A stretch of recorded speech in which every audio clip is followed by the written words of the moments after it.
A little shout out to the Church of Joe Pesci. George Carlin lives. Folks, Professor Richard Dawkins.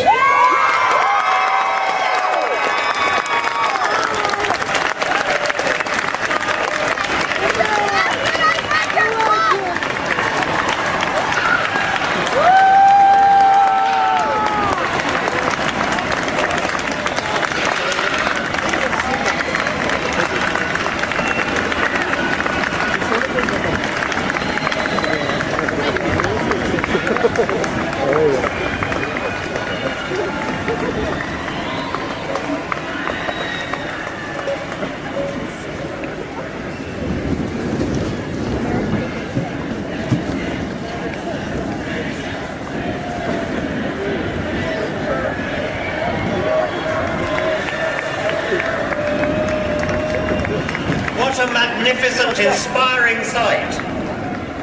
I was expecting great things even in fine weather. In the rain, look at this. This is the most incredible sight I can remember ever seeing.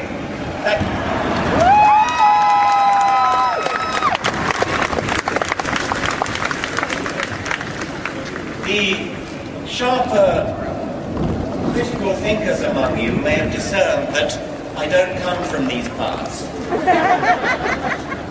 I see myself as an emissary from a benighted country that does not have a constitutional separation between church and state. Indeed, we don't have a written constitution at all. We have a head of state who is also the head of the Church of England. The church is deeply entwined in British public life. The American Constitution is a precious treasure, the envy of the world. The First Amendment to the Constitution, which enshrines the separation between church and state, is the model for secular constitutions the world over and deserves to be imitated the world over.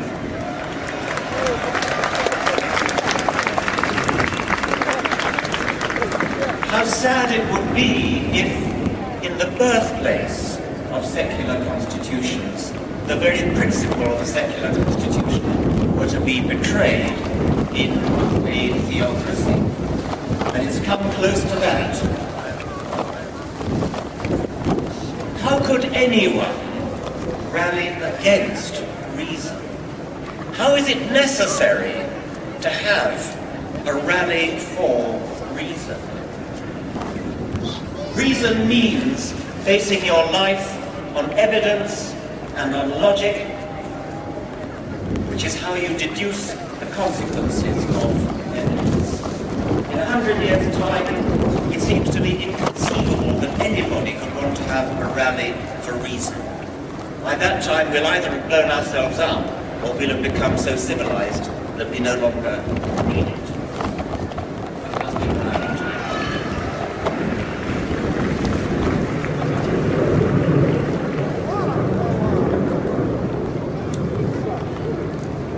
When I was at school, we used to sing a hymn. It went, "It is a thing most wonderful, almost too wonderful to be." After that, the hymn rather went off the rails, but those first two lines have inspired me ever since.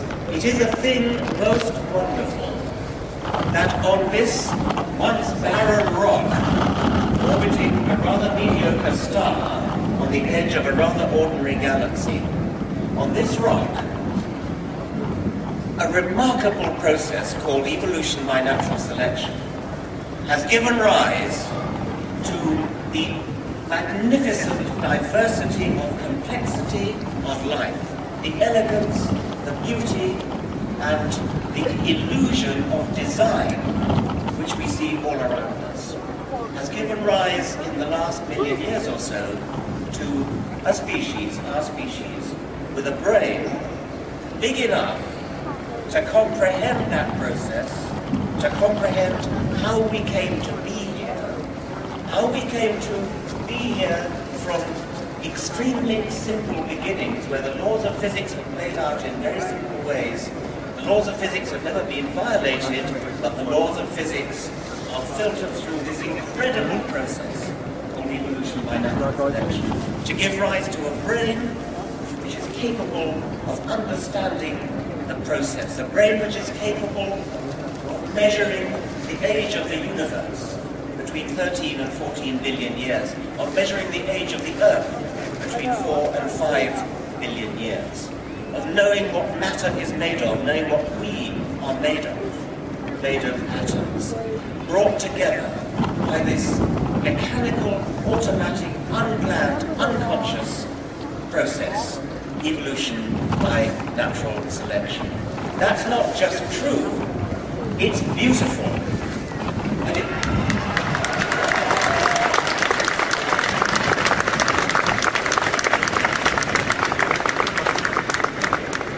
it's beautiful because it's true, and it's almost too good to be true.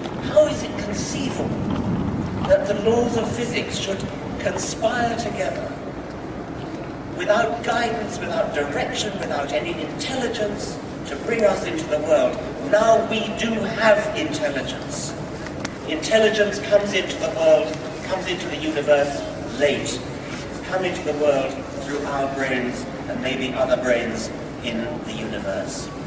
Now, at last, finally, after 4 billion years of evolution, we have the opportunity to bring some intelligent design into the world.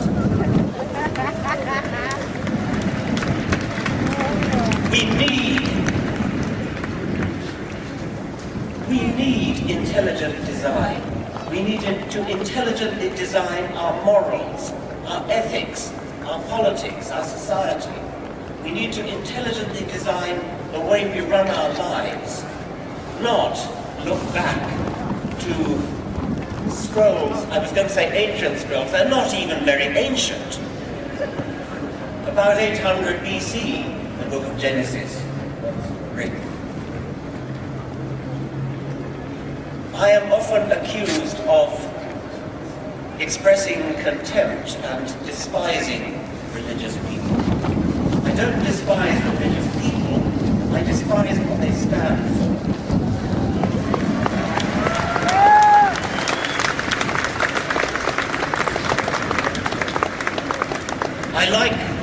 I like to quote the British journalist Johann Hari, who said, I have no contempt for you. I have so much respect for you that I cannot respect your ridiculous ideas.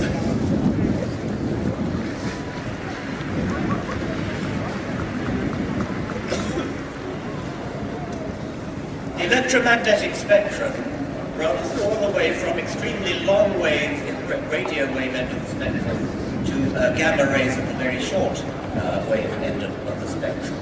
And visible light, that which we can see, is a tiny little sliver in the middle of that electromagnetic spectrum.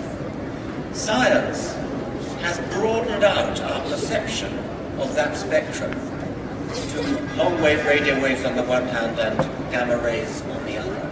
I take that as being symbolic of what science does generally. It takes our little vision, our little parochial small vision, and broadens it out. And that is a magnificent vision for what science can do. Science makes us see what we couldn't see before. Religion does its best to snuff out even that light which we can see.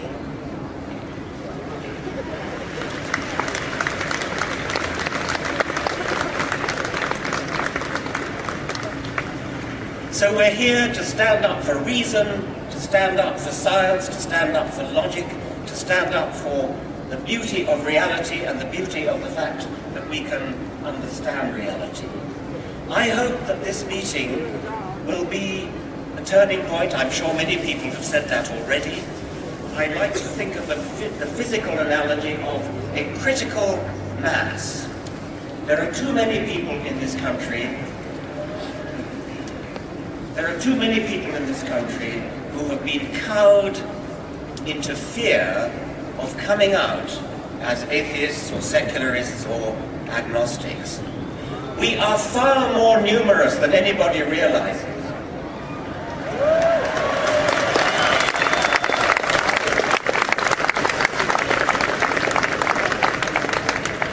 We are approaching a tipping point. We're approaching that critical mass where the number of people who have come out becomes so great that suddenly everybody will realize, I can come out too. And that moment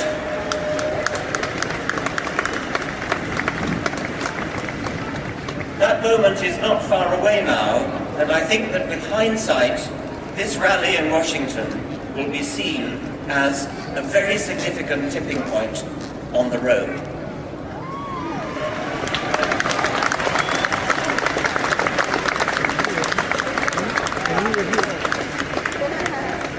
And I would particularly appeal to my scientific colleagues, most of whom are atheists. If you look at the members of the National Academy of Sciences, about 90% of them are non-believers, an exact mirror image of the official figures of the country at large.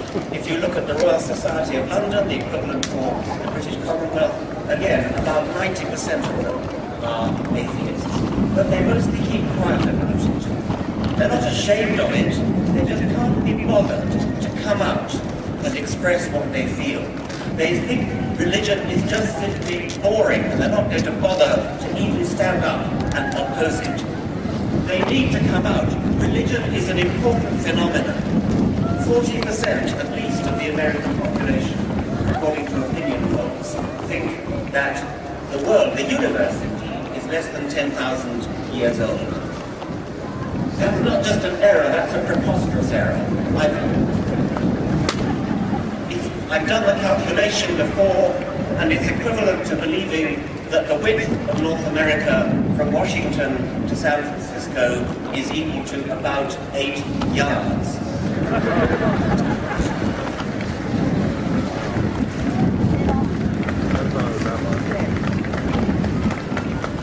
I don't know that I believe that 40% figure. It stands up. It's been apparently so for about since the 1980s.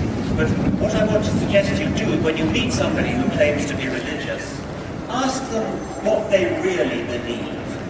If you meet somebody who says he's Catholic, for example, say, what do you mean? Do you just mean you were baptized Catholic? Because I'm not impressed by that.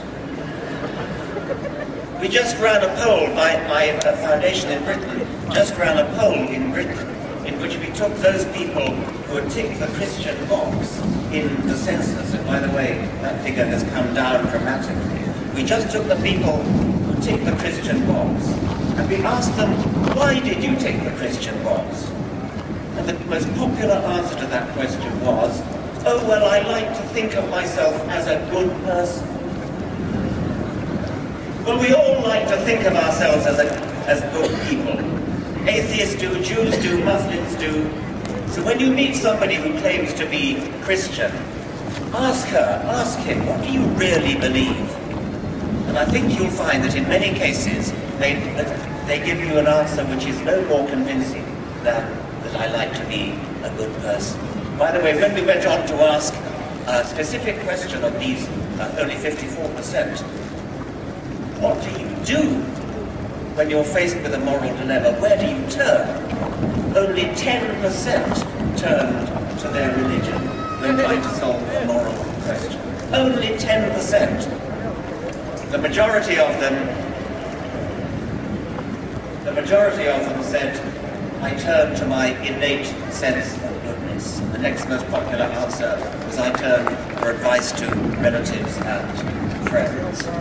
So, when I meet somebody who claims to be religious, my first impulse is don't believe you. I don't believe you until you tell me, do you really believe, for example, if they say they're Catholic, do you really believe that when a priest blesses a wafer, it turns into the body of Christ?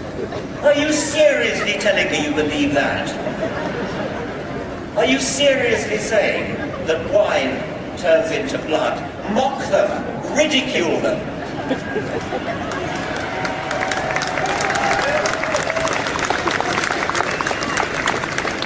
In public. Don't fall for the convention that we're all too polite to talk about religion. Religion is not off the table. Religion is not off limits. Religion makes specific claims about the universe which need to be substantiated and need to be challenged and, if necessary, need to be ridiculed with contempt.